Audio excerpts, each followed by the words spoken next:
Assalamualaikum warahmatullahi wabarakatuh. Pertama dan utama sekali mari kita ucapkan puji dan syukur atas kehadirat Allah Subhanahu wa taala yang telah memberikan kita rahmat dan karunia-Nya sehingga kita dapat melakukan presentasi kita pada kali ini. Baiklah, selamat sore KMJ dan teman-teman semua yang menyaksikan presentasi kelompok 6 kali ini.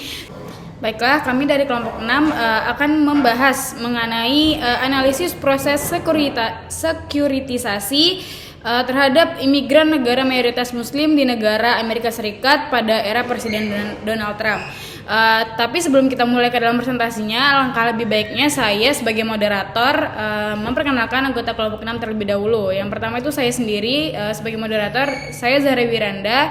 Selanjutnya nanti anggota kita ada Rizky Firman, Nianto, Melati Delima, Revina Salsabila, dan juga Wiko Abdi Utama.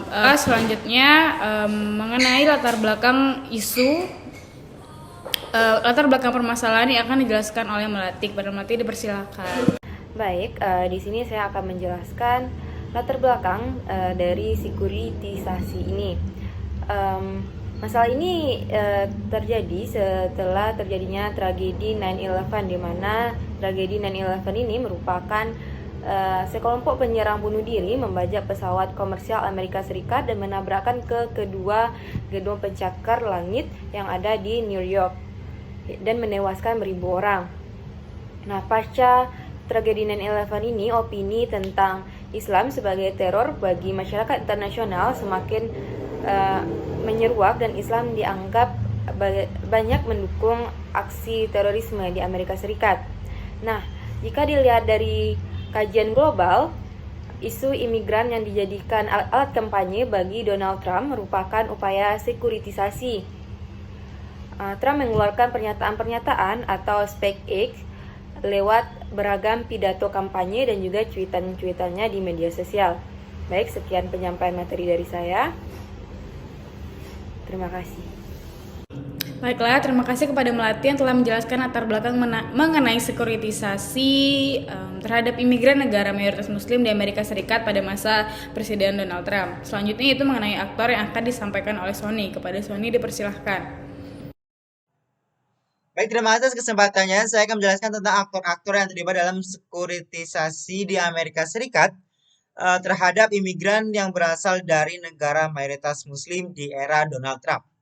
Oke, baik. Yang seperti kita tahu dalam kegiatan-kegiatan internasional, aktor itu sangat berperan penting dalam kegiatan tersebut, di mana aktor ini menjadi tokoh utama ataupun aspek utama dalam kegiatan-kegiatan internasional. Dalam konsep sekuritisasi ada beberapa aktor yang terlibat. Ada aktor sekuritisasi, aktor fungsional, audiens, atau objek keamanan. Aktor sekuritisasi ini merupakan pihak yang mewacanakan sekuritisasi. Jadi pihak ini itu mengadakan ataupun melakukan kampanye sosialisasi mengenai sekuritisasi kepada objek keamanan ataupun audiens. Dia melakukannya melalui ataupun dengan cara speak act, mengampanyekan bagaimana ancaman-ancaman yang akan dihadapi sehingga perlunya sekuritisasi dalam hal tersebut. Dalam isu yang kami analisis ini, aktor sekuritisasinya adalah Donald Trump, di mana dia menjadi presiden dan dia yang mengajak ataupun mencetus ide untuk mengadakan atau membuat kebijakan sekuritisasi di Amerika Serikat terhadap imigran-imigran yang datang dari negara-negara mayoritas Muslim.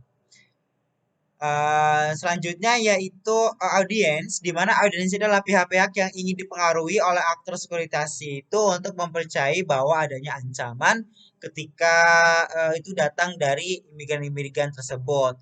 Nah, audiens ini juga menjadi objek keamanan, di mana audiens dalam isu yang kami analisis ini adalah warga-warga Amerika Serikat ataupun citizen di Amerika Serikat, di mana dia yang dipengaruhi oleh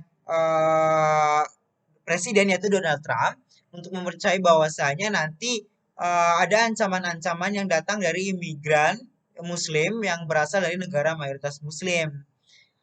Ya, selain itu dia menjadi objek keamanan juga. Jadi objek keamanannya warga Amerika Serikat, di mana Donald Trump ingin melindungi warga-warganya dari ancaman-ancaman tersebut. Terus yang terakhir adalah aktor fungsional, di mana aktor fungsional ini yang menjadi ancaman nyata, di mana yang dianggap menjadi ancaman bagi aktor sekuritisasi sehingga membuat kebijakan sekuritisasi terhadapnya, di mana di isu yang kami bahas ini aktor fungsionalnya adalah eh, imigran dari negara yang mayoritas Muslim, di mana dia orang Muslim dan dia berasal dari negara-negara mayoritas Muslim, di mana imigran-imigran ini dilarang oleh Donald Trump sebagai aktor sekuritisasi untuk menuju ke Amerika Serikat karena dianggap menjadi ancaman bagi aktor audiensnya ataupun objek keamanan di Amerika Serikat, yaitu warga-warga Amerika Serikat itu sendiri. Seperti itu. Terima kasih. Terima kasih kepada Sony. Selanjutnya itu mengenai speech act yang akan dijelaskan oleh Rizky. Kepada Rizky dipersilahkan. Baiklah, pada kesempatan kali ini saya Muhammad Rizky Firman dengan NIM 211085108 akan mencoba menjelaskan bagian speech act yang dilakukan oleh Donald Trump sebagai aktor terkait isu proses sekuritisasi imigran muslim yang ada di Amerika Serikat. Nah, di dalam hal ini kami membaginya menjadi dua tahap, yaitu tahap sebelum Trump menjadi Presiden Amerika Serikat dan setelah Trump menjadi Presiden Amerika Serikat. Pada tahap pertama ini, yaitu ketika sebelum Donald Trump menjadi Presiden Amerika Serikat, proses speech act yang terkait isu sekuritisasi yang dilakukan oleh Donald Trump tersebut dimulai sejak ia mencalonkan diri sebagai calon Presiden Amerika dari Partai Republik. Proses speech act ini diawali dengan melakukan penyampaian pidato-pidato di hadapan konstituen dan masyarakat Amerika Serikat selama masa kampanye. Trump menggunakan hak eksekutif presiden ini untuk melindungi masyarakat Amerika. Pada tanggal 13 Juni 2016, Trump menyatakan dalam pidatonya mengenai pendiriannya yang tegas terhadap imigran ini. Selanjutnya pada tahap kedua ini, yaitu ketika Donald Trump telah menjadi Presiden Amerika Serikat, yang mana pada tahap ini aksi Donald Trump dimulai dengan mengeluarkan kebijakan baru migrasi Amerika Serikat. Trump maju dengan jargon Make America Great Again. Ancaman isu migrasi yang sudah dijelaskan sebelumnya menjadi poin utama Trump mewujudkan jargon tersebut. Pidato-pidato Trump yang mengangkat permasalahan imigrasi ini telah tercatat disampaikan beberapa kali. Poin penting dalam penyampaian pidato keamanan tersebut adalah yang pertama, adanya proses pengalihan isu non-keamanan menjadi isu keamanan, dan yang kedua, terdapat respon dukungan dari audiens atau masyarakat Amerika Serikat sehingga meyakini bahwa isu non-keamanan tersebut adalah isu keamanan. Proses extraordinary measure Trump, yakni tindakan menandatangani kebijakan-kebijakan baru, yaitu pelarangan imigran dari 7 negara muslim, lalu melakukan pemberhentian pejabat-pejabat penting yang dianggap menentang kebijakan imigrasi tersebut, yang mana kedua kebijakan tersebut adalah eksekusi dari penyampaian pidato Trump sejak kampanye hingga dinyatakan menjadi Presiden Amerika Serikat terkait isu proses sekuritisasi imigran muslim yang ada di Amerika.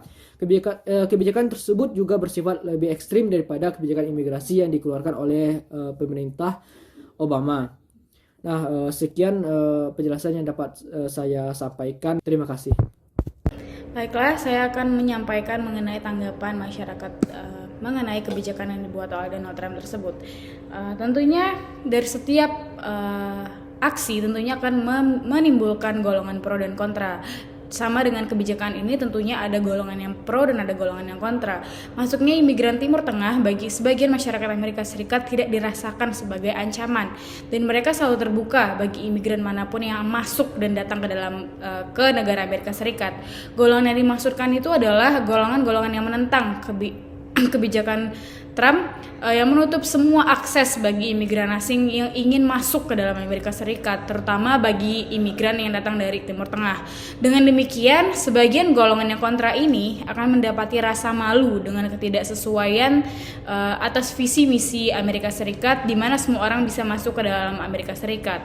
Mereka menyarankan imigran Timur Tengah dapat masuk dengan syarat adanya protokol keamanan yang ketat agar tidak terjadinya kericuhan dan oknum-oknum imigran imigran asing yang ingin masuk ke dalam negara Amerika Serikat. Ini dilansir oleh The National Academy Press tahun 2015. Sedangkan golongan yang kontra terhadap kebijakan yang dibuat oleh Donald Trump ini dikatakan sudah terpengaruh atas doktrin Islamofobia, sehingga orang-orang ini tuh takut akan imigran Muslim yang dilatar belakangi oleh peristiwa atau kejadian kelam pada 9/11 silam. Nah, di mana ini tuh mengakibatkan ketidakpercayaan lagi terhadap imigran Muslim yang datang ke Amerika Serikat. Maka muncullah Islamofobia, di mana kata-kata ini tuh merupakan julukan bagi orang-orang yang sangat anti terhadap orang-orang Islam dan kepercayaannya, sehingga hal ini dinilai sebagai tindakan yang rasisme dan tidak menghargai hak asasi manusia itu sendiri. Keberadaan imigran Timur Tengah juga dinilai dapat memicu perpecahan dan mengikis aspek budaya masyarakat Amerika Serikat, sehingga hal-hal ini menimbulkan orang yang pro terhadap kebijakan yang dibuat oleh Donald Trump, sehingga menimbulkan yang namanya Islamofobia.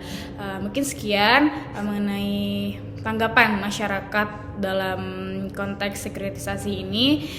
Selanjutnya mengenai kesimpulan yang akan dijelaskan oleh Revina Salsabila. Kepada Revina dipersilahkan. Dari penjelasan yang telah disampaikan oleh teman-teman saya tadi, maka dapat kita tarik kesimpulan bahwa dengan adanya tragedi 9/11 di Amerika Serikat menimbulkan pandangan masyarakat terhadap imigran, khususnya imigran Muslim sebagai bentuk ancaman terorisme.